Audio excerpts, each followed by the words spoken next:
la guerra arancelaria. Y vamos a empezar pues con algunos casos en específico. Por ejemplo, el caso de México. Donald Trump, pues en las diferentes alocuciones que ha hecho, dice que directamente hay una relación entre los carteles de narcotráfico y el gobierno mexicano, y también pues los culpa mucho de la entrada del fentanilo pues al país norteamericano. El día de ayer pues yo veía algunos mensajes que lanzaba la presidenta de México, Claudia Sheinbaum, donde decía que esto era cooperación, que esto no era de señalar, que ya tenían una historia y demás, pero el día de hoy se confirmó una llamada que pues sostuvo con el presidente Donald Trump después de haber anunciado también aranceles para Estados Unidos, y veamos lo que dice. Sostuvimos una buena conversación con el presidente Trump con mucho respeto a nuestra relación y la soberanía. Llegamos a una serie de acuerdos. Primero, México reforzará la frontera norte con 10.000 elementos de la Guardia Nacional de forma inmediata para evitar el tráfico de drogas de México a Estados Unidos, en particular fentanilo. Segundo, Estados Unidos se compromete a trabajar para evitar el tráfico de armas de alto poder a México. Tercero, nuestros equipos empezarán a trabajar hoy mismo en dos vertientes: seguridad y comercio. Cuarto, se ponen en pausa los aranceles por un mes a partir de ahora.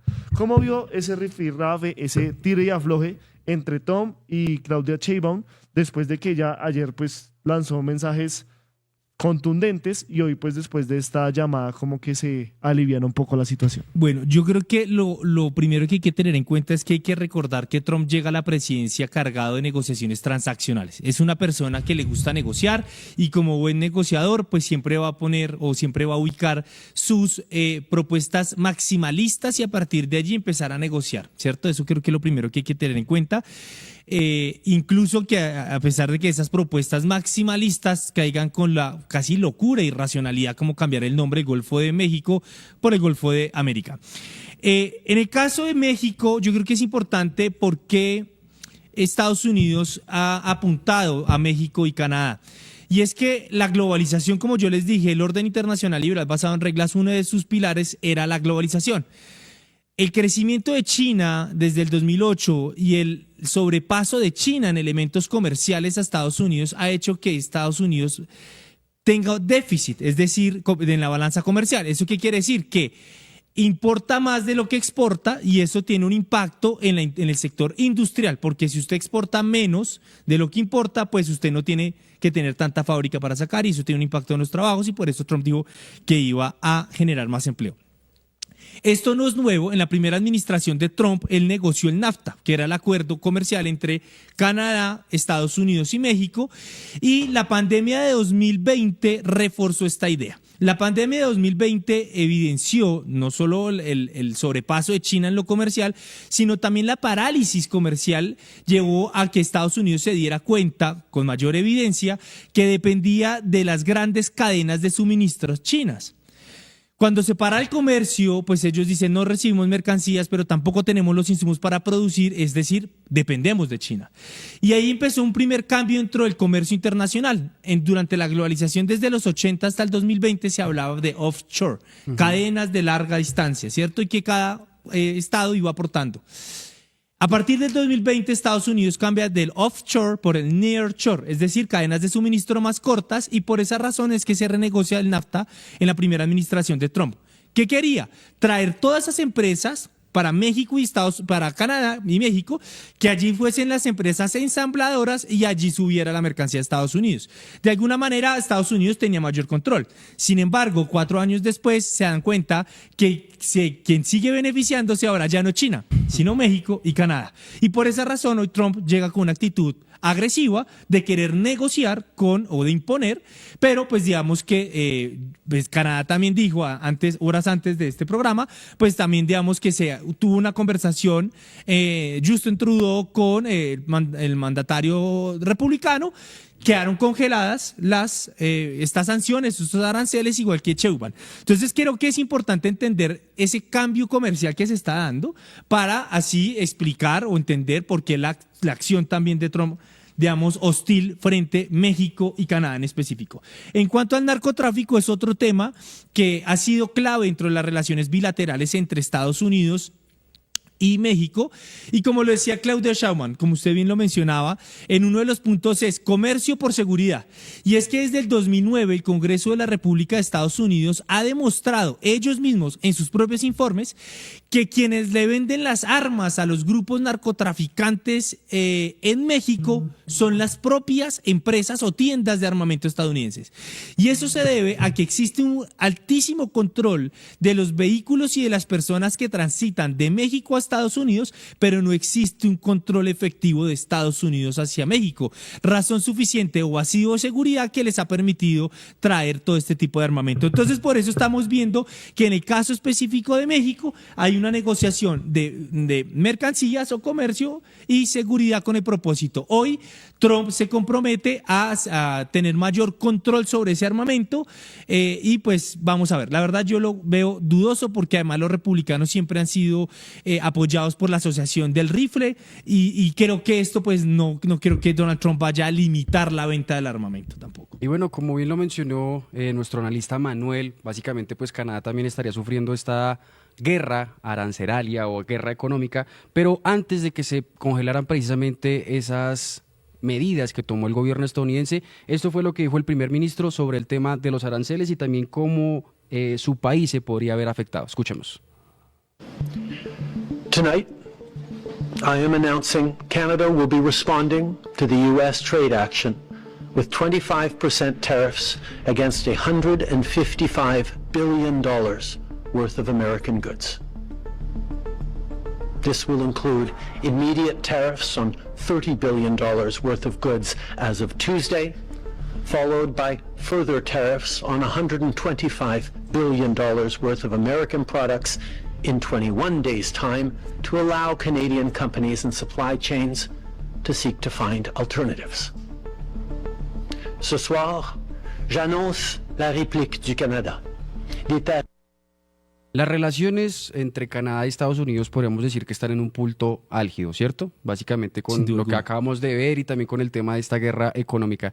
¿Cuál sería el peor de los casos si Canadá, por ejemplo, ya cierra sus relaciones diplomáticas con Estados Unidos? ¿Qué podría pasar con este territorio? Es una excelente pregunta y esto hay que remitirnos antes de la posesión de Trump. Una semana antes, la ministra de Relaciones Exteriores canadiense se reunió con todos los gobernadores de los estados republicanos y les dijo, si Estados Unidos decide en últimas imponer aranceles, Canadá va a poner también doble de aranceles y vamos a dejar de comerciar ciertos productos que se construyen, se ensamblan, se producen en Canadá y eso en últimas tendría un efecto directo hacia el consumidor.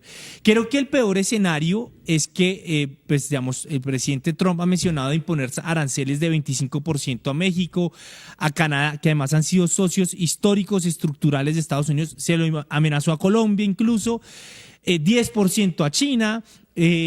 Los europeos hoy también están asustados, hoy la Comisión Europea está pensando cómo van a reaccionar, hoy hasta el día de hoy el mandatario republicano no ha mencionado cómo va a ser el trato con los europeos, no solo en el tema comercial sino también en la OTAN, que es otro tema álgido con estos aliados euroatlánticos y creo que el peor escenario sería que hubiese un efecto dominó como lo que sucedió, bueno, verbalmente o afortunadamente por trinos, entre Colombia y Venezuela, entre Colombia, perdón, y Estados Unidos, en el que un país pone un arancel, el otro le responde y eso pues genera una carrera hacia el vacío en donde muchos países no van a aguantar ese tipo de tensiones y pues entraremos en una crisis económica y financiera que obviamente la mayoría se perjudicaría, pero no hay que olvidar que como toda crisis, los que tienen más son los que siempre van a terminar ganando más. Y digamos, ¿no sería problemático este tema de los aranceles en la cuestión de que los productos que lleguen a Estados Unidos van a ser mucho más caros? ¿Qué pasaría con la economía de ese país pensando, por ejemplo, que esta medida no es inteligente desde esa perspectiva? Claro, esto pues tendría un efecto directo que sería la inflación, porque realmente si a usted le ponen un arancel, si un producto vale 100, pongamos $100 y se le pone un arancel del 25%, entonces ese producto estaría valiendo ya 125%. O $125, perdóneme, $125. En ese sentido, ¿quién debería asumir? Pues el productor no va a asumir ese costo porque ya de entrada tiene unos costos de producción en sí mismo que por otros aranceles también se incrementan. Luego el productor, como no va a asumir ese costo se lo traslada hacia el consumidor. Y el consumidor, pues obviamente eso va a hacer que se haya una mayor inflación, que la vida se encarezca y obviamente si Estados Unidos no genera el empleo suficiente porque hay unas barreras, pues eso va a generar una crisis también económica dentro de Estados Unidos. A esto se agregarían otras medidas como el tema migratorio. Hoy hay más o menos 11 o 13 millones de migrantes en Estados Unidos. El sacar esta cantidad de personas, primero, pues acarrea un costo altísimo para Estados Unidos por todos los vuelos que se requieren, pero además esas personas en esos trabajos, ¿quién los reemplaza? Muchos de los migrantes son los que lavan los platos, son los que cocinan, son los que cultivan los campos. Y bueno, si estas personas las retiran, ¿qué van a hacer? Entonces yo creo que hoy el presidente Donald Trump lo que está buscando es crear un juego que se caracterice de ser suma cero, en donde el único ganador puede ser Washington, nadie puede ganar porque es él y es Estados Unidos, y que vulgarmente, lastimosamente, estamos viendo un Estados Unidos que tenía una legitimidad moralmente, una hegemonía moralmente legítima, por decirlo de alguna manera, construida desde el 45, en donde la gente la respetaba, esa hegemonía era con legitimidad, y estamos viendo tristemente cómo este país se está traduciendo en un estado, en un vulgar estado con inclinaciones imperiales, ¿no? De querer imponerlo a su manera. Esto tendrá un límite, claro, esto tendrá un límite. La Reserva Federal, otros economistas en Estados Unidos han mencionado que esto tiene que tener un límite, porque de lo contrario, pues entraríamos en una situación compleja para el comercio mundial.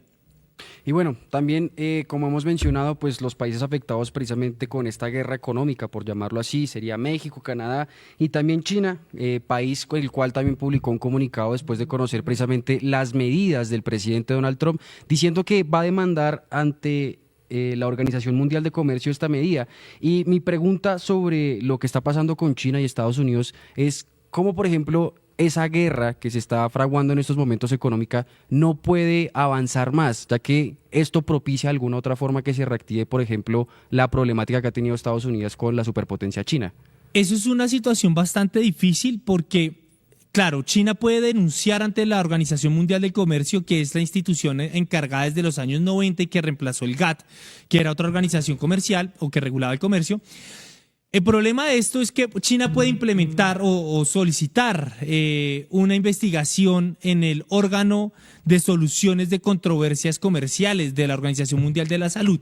El problema de esto es que este órgano de soluciones y de controversias de la Organización Mundial del Comercio lleva 4 años paralizado, porque Estados Unidos no ha querido convocar a elecciones del tribunal y por lo tanto hay una acumulación de hace 4 años de diferentes denuncias. Luego también la institución tendría una parálisis y creo que pues allí tampoco habría la solución. Quedaría así, eso sí, para los libros de historia en donde pues China cumple los mecanismos de regulación del sistema internacional, en este caso de la Organización Mundial del Comercio, pero que lastimosamente se estaría estrellando contra una pared porque este órgano de soluciones y controversias se encuentra paralizado desde hace varios años. Ayúdanos a seguir con nuestra labor periodística a través de nuestro NEC y DaviPlata 310-779-3518. Se está evaluando es que más adelante sí sea para todos. Lo que necesita el país. Pedí que me sacaran de allá. Un agradecimiento a todos por su sintonía aquí en el tercer canal. Métase en la mente de un delincuente, de un ladrón. A una nueva entrega de Periodismo sin Corrección.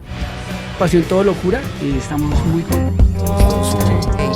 De las calles del sur. Digo, la señora, ¿me da un expreso, por favor?